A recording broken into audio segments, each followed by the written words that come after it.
नमस्कार दोस्तों, आप सभी का स्वागत है हमारे चैनल टोटल टाइम न्यूज पर। तो चलिए मध्य प्रदेश की आज की 10 बड़ी फटाफट खबरों की जानकारी हम आपको वीडियो में देने वाले हैं। इससे पहले आप हमारा वीडियो कहां से देख रहे हैं, आप हमें कमेंट सेक्शन में जरूर बताएं। अगर आप चैनल पर पहली बार आए हैं तो चैनल को सब्सक्राइब कर दें और वीडियो को लाइक कर दें। प्रधानमंत्री नरेंद्र मोदी ने देश के साथ मध्य प्रदेश को भी अनेक अनूठी सौगातें दी है। विकास की इसी कड़ी प्रधानमंत्री मोदी ने आज विंध्य क्षेत्र को नए एयरपोर्ट की सौगात दी है। आज रविवार 20 अक्टूबर को प्रधानमंत्री ने बनारस से रीवा एयरपोर्ट का वर्चुअल शुभारंभ किया। रीवा में आयोजित कार्यक्रम में मुख्यमंत्री डॉक्टर मोहन यादव, उप मुख्यमंत्री जगदीश देवड़ा, उप मुख्यमंत्री डॉ राजेंद्र शुक्ला सहित अन्य कई जन प्रतिनिधि शामिल हुए। सीएम डॉक्टर मोहन यादव ने इस मौके पर कांग्रेस द्वारा विंध्य क्षेत्र सहित पूरे प्रदेश की उपेक्षा किए जाने पर तंज कसा और बताया कि भाजपा के शासन में कैसे मध्य प्रदेश की तस्वीर बदल रही है। मुख्यमंत्री डॉक्टर मोहन यादव ने उपस्थित जन समूह को संबोधित करते हुए विंध्य का क्षेत्र और रीवा की इस सफेद शेर की धरती की बात ही अलग है, लेकिन पुरानी सरकारों ने रीवा के विकास को ही ताला लगा दिया। उन्होंने अपनी शादी की बात याद करते हुए कहा कि 1993 में हुई तब यहाँ रेल भी नहीं आती है, तब मुझे सतना उतरना पड़ता था और आज देखिए यहाँ हवाई जहाज उतार रहे हैं। भाजपा ने मध्य प्रदेश उपचुनाव के लिए प्रत्याशियों की घोषणा कर दी है। पूर्व सीएम शिवराज सिंह चौहान के सीट बुधनी के लिए रमाकांत भार्गव को प्रत्याशी बनाया गया है। वहीं विजयपुर सीट से रामनिवास रावत चुनाव लड़ेंगे।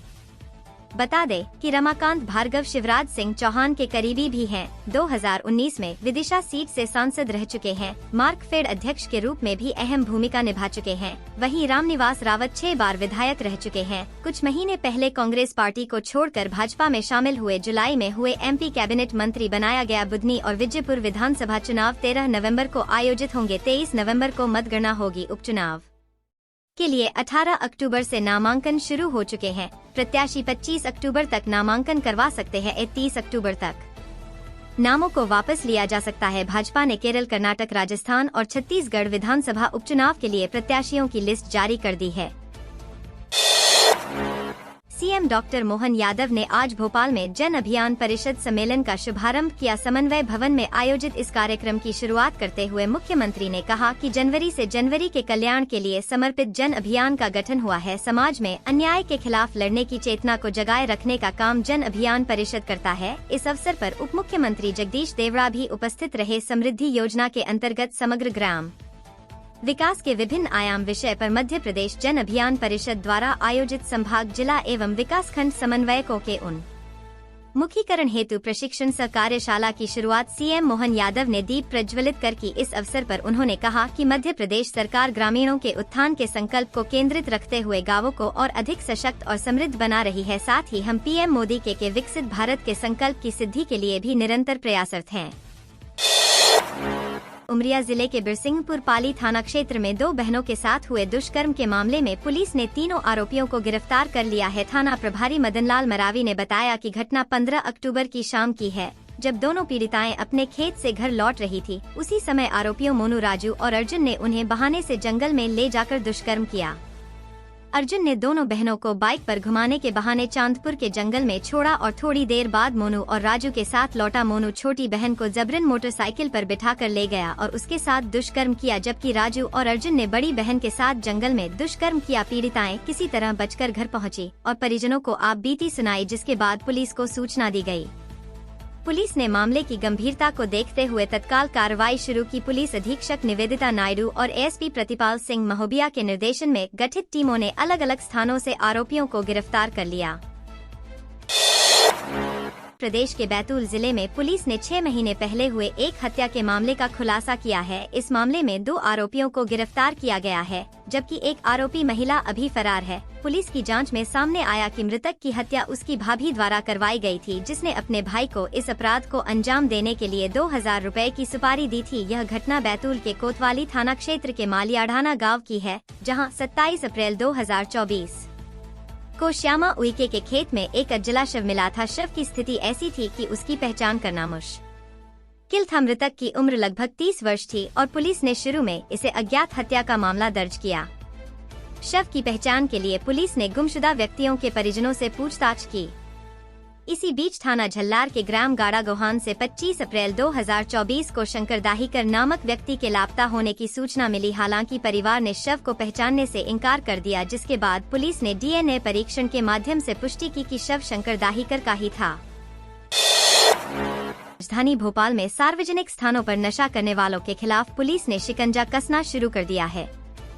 पिछले 24 घंटों के दौरान सार्वजनिक स्थान पर शराब और गांजा पीने वाले करीब 1.5 दर्जन से ज्यादा लोगों को पकड़ा गया है। आरोपियों के खिलाफ आबकारी और एनडीपीएस एक्ट के तहत केस दर्ज किया गया है। जानकारी के अनुसार शनिवार देर शाम रातीबड़ पुलिस को सूचना मिली कि ग्राम कलखेड़ा रातीबड़ के पास 2 युवक गांजा पी रहे हैं। इलाके में भ्रमण कर रही पुलिस टीम गवाहों को लेकर मौके पर पहुंची। पुलिस को देखकर दोनों युवकों ने भागने का प्रयास किया, जिन्हें घेराबंदी कर पकड़ लिया गया। पूछताछ में उन्होंने अपने नाम दुर्गेश पांडे और संदीप कौल बताए। पुलिस ने उनके पास से गांजा पीने वाली चिलम और लाइटर समेत अन्य सामान जब्त किया। दोनों के खिलाफ एनडीपीएस एक्ट के तहत केस दर्ज कर लिया गया है। इधर सार्वजनिक स्थान पर शराब पीने के मामले में बागसिवनिया में 3, शाहजहानाबाद में 2, हनुमानगंज और गौतम नगर एक, मंगलवारा में 2 और निशातपुरा में 3 लोगों को पकड़ा गया। सभी आरोपियों के खिलाफ आबकारी एक्ट के तहत केस दर्ज किया गया है।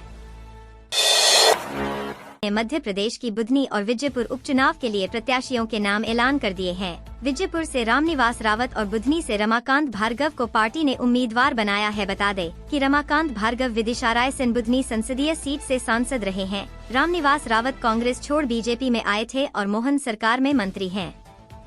बता दें कि रमाकांत भार्गव को बुधनी विधानसभा सीट से भले ही शनिवार को टिकट देने की घोषणा हुई है, लेकिन पहले से ही उन्हें टिकट मिलना तय था। पार्टी ने उन्हें पहले से ही आश्वस्त कर दिया था, जिसकी वजह से उन्होंने टिकट घोषित होने से पहले ही चुनाव प्रचार की तैयारियां शुरू कर दी थी। रमाकांत भार्गव के चुनाव प्रचार वाहन की फोटो भी सोशल मीडिया पर वायरल हो चुकी है। वहीं रमाकांत भार्गव को शिवराज सिंह चौहान का भी करीबी माना जाता है।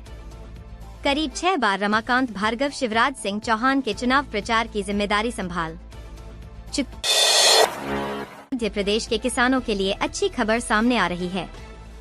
राज्य में सोयाबीन खरीदी के लिए टोकन सिस्टम लागू कर दिया गया है। सरकार ने रबी फसलों की बुवाई की तैयारी में राज्य के किसानों को उर्वरक और बीज की सही समय पर आपूर्ति करने का निर्देश दिया है। कृषि उत्पादन आयुक्त मोहम्मद सुलेमान ने भोपाल और नर्मदापुरम संभाग की समीक्षा बैठक किया और इस दौरान उन्होंने कहा कि प्रदेश में उर्वरकों की पर्याप्त उपलब्धता है, इसलिए अधिकारी ध्यान रखें कि किसानों को कोई परेशानी न हो। इस बैठक में मंत्री ने कहा कि किसानों को नरवाई जलाने से बचने के लिए जागरूक करना जरूरी है। राज्य में सुपर सीटर मशीन के उपयोग को बढ़ावा दिया जाए, इससे खेतों में नमी बचती है और बुवाई जल्द होने से बेहतर उत्पादन मिलता है। इस बैठक में जानकारी दिया गया कि 25 अक्टूबर से सोयाबीन की खरीदी होगी और 31 दिसंबर तक खरीदारी चलेगी। किसानों के लिए पंजीकरण का कार्य किया जा रहा है। राज्य में टोकन व्यवस्था लागू किया गया ताकि किसानों को लंबी कतारों में खड़ा नहीं होना पड़े। इस बैठक में फैसला लिया गया कि जरूरत पड़ने पर खरीदी के लिए अतिरिक्त केंद्र भी खोला जाएगा।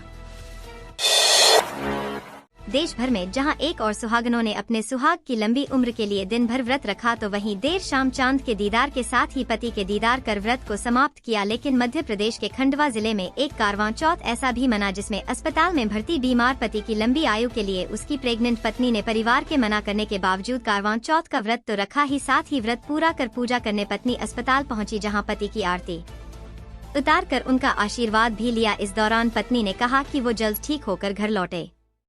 मेरे लिए तो यही सबसे बड़ी मन्नत है। देश भर के साथ ही पूरे प्रदेश में आज करवा चौथ का पर्व सुहागनों के द्वारा बड़े ही हर्षोल्लास और धूमधाम के साथ मनाया जा रहा है। वैसे तो इस पर्व पर सभी सुहागनें अपने पति की लंबी आयु के लिए दिन भर करवा चौथ का कठिन व्रत करती हैं।